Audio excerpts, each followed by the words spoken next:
जगदीश त्रिवेदी के बिल्कुल नए वीडियोस के लिए सर्च करें Jagdish Trivedi official YouTube channel. Search करें, लाइक करें, फॉरवर्ड करें और हाँ, सब्सक्राइब करना ना भूलें जगदीश त्रिवेदी ऑफिशियल चैनल। બુધવારનો બોધ આ કાર્યક્રમ નિહાળી રહેલા તમામ મુરબ્બીઓ, માતાઓ, ભાઈઓ, બહેનો અને ભૂલકાઓને આપના મિત્ર જગદીશ ત્રિવેદીના સહર્ષ નમસ્કાર।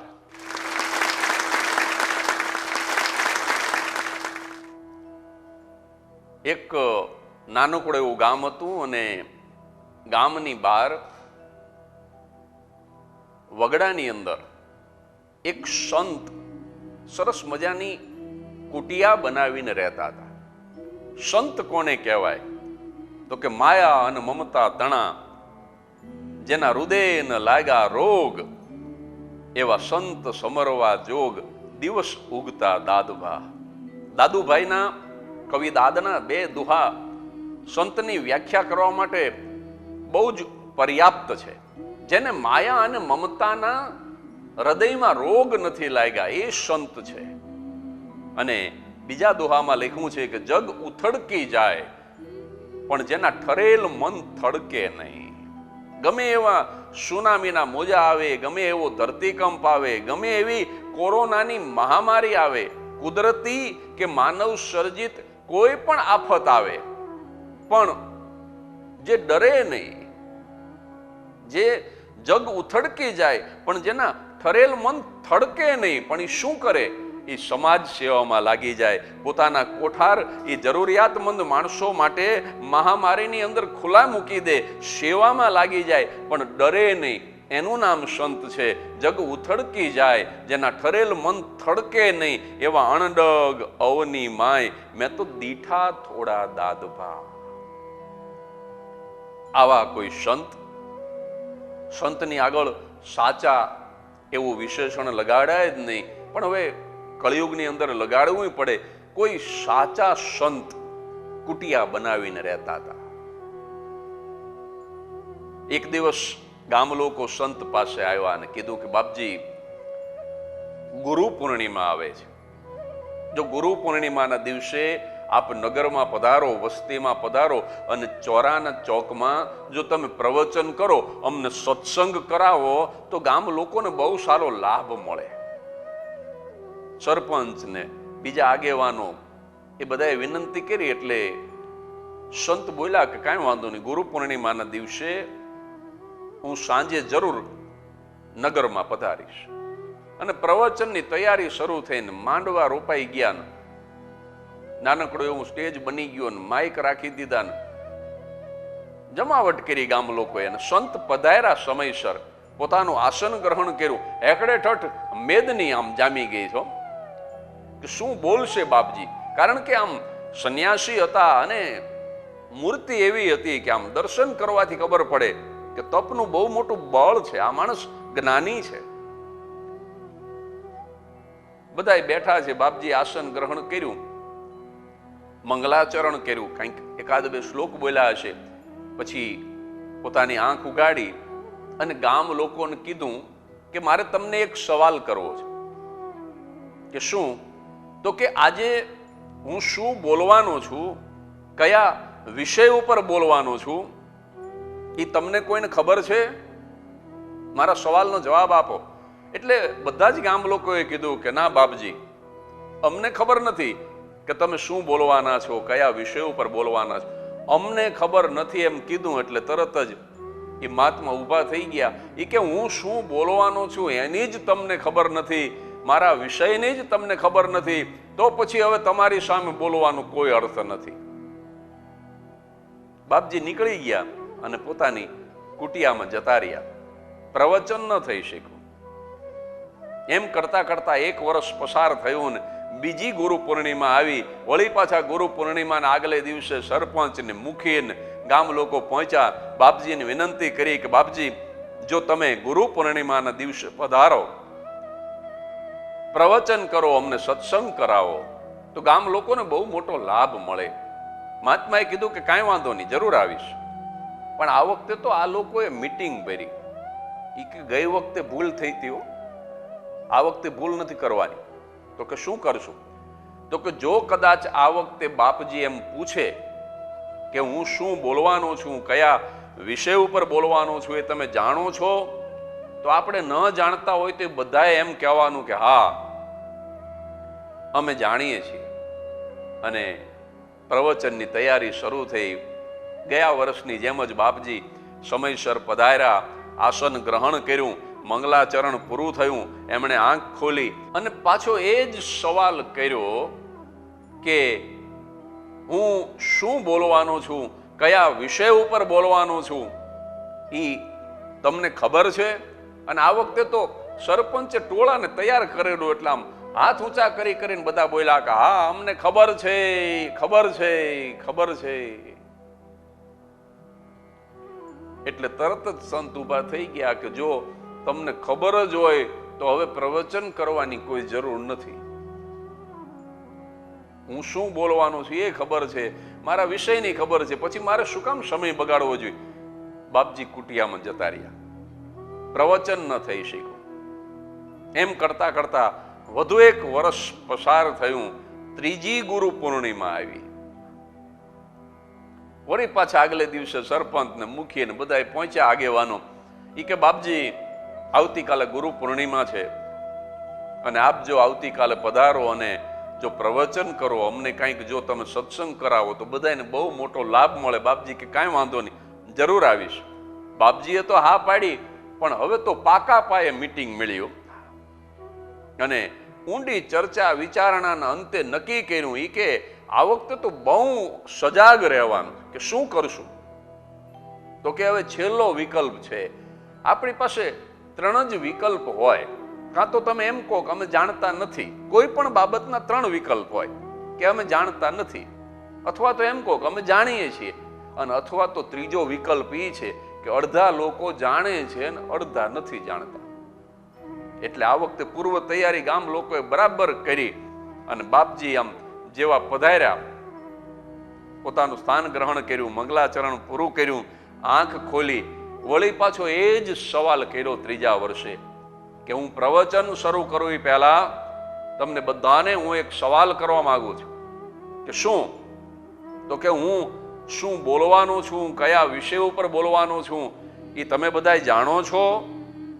આ તો સરપંચના પઢાવેલા પોપટ હતા. અડધાએ કીધું કે હા અમે જાણીએ છીએ, જાણીએ છીએ, જાણીએ છીએ. અડધા કે અમે નથી જાણતા, નથી જાણતા, નથી જાણતા.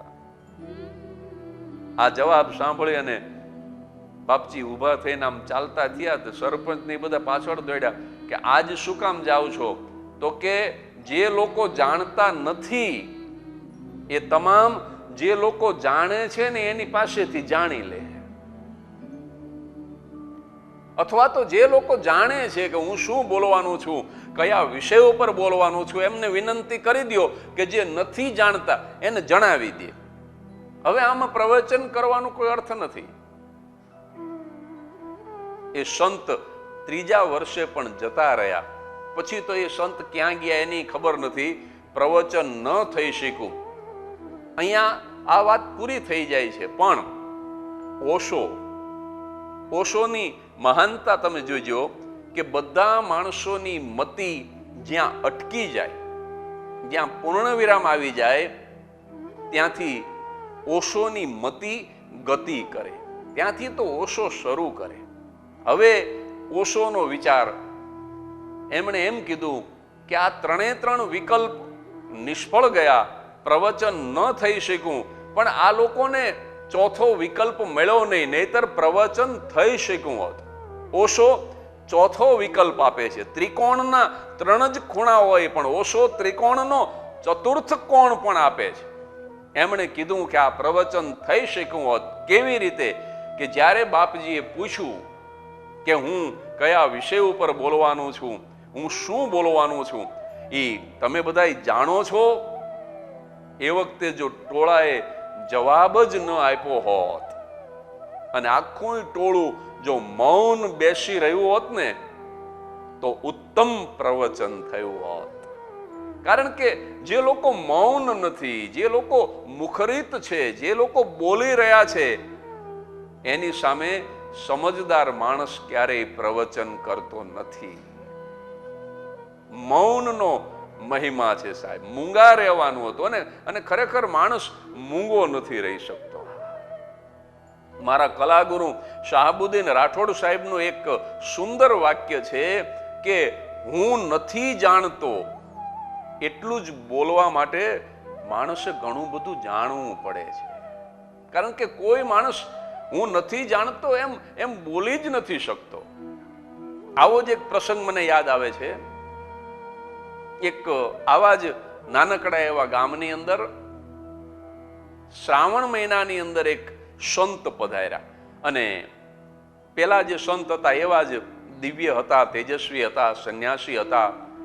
વળી વગર તેડાવ્યા એ આ ગામની અંદર પધાર્યા એટલે ગામ લોકો બહુ રાજી થઈ ગયા. ગામને પાદર સરસ મજાની એક કુટિયા હતી, શિવાલય હતું, એની અંદર બાપજીને વિશ્રામ માટે રાખ્યા. અને પછી આવી જ રીતે ગામ લોકોએ જઈને કીધું કે શ્રાવણ માસ શરૂ થાય છે આવતીકાલથી, પવિત્ર મહિનો છે, દેવોના દેવ મહાદેવનો મહિનો છે, તો જો તમે શ્રાવણ માસમાં ભલે તમને જેટલું ફાવે એટલું, પણ જો આપ પ્રવચન કરો ને તો આ શિવાલયના પટાંગણમાં ગામના બધા માણસો ભેગા થાય અને અમને સત્સંગનો લાભ મળે. એટલે આ બાપજી પણ તરત જ તૈયાર થઈ ગયા કે કાંઈ વાંધો નહીં, કાલે શ્રાવણ મહિનાનો પહેલો દિવસ છે, કાલથી હું પ્રવચન શરૂ કરીશ, ગામ લોકો સાંભળવા ભલે આવે, મને ગમશે. અને સાહેબ બીજા દિવસે પ્રવચનનો પહેલો જ દિવસ, શ્રાવણ મહિનાનો પ્રથમ દિવસ, અને આખું ગામ હલકીને ભેગું થયો કે આવા કોઈ તેજસ્વી સંત આવ્યા છે, સંન્યાસી છે, એની પાસેથી સત્સંગનો લાભ મળશે. આખું ગામ શિવાલયના પટાંગણમાં આવ અને બાપજી આસન ગ્રહણ કર્યું, કાંઈ બોલ્યા જ નહીં.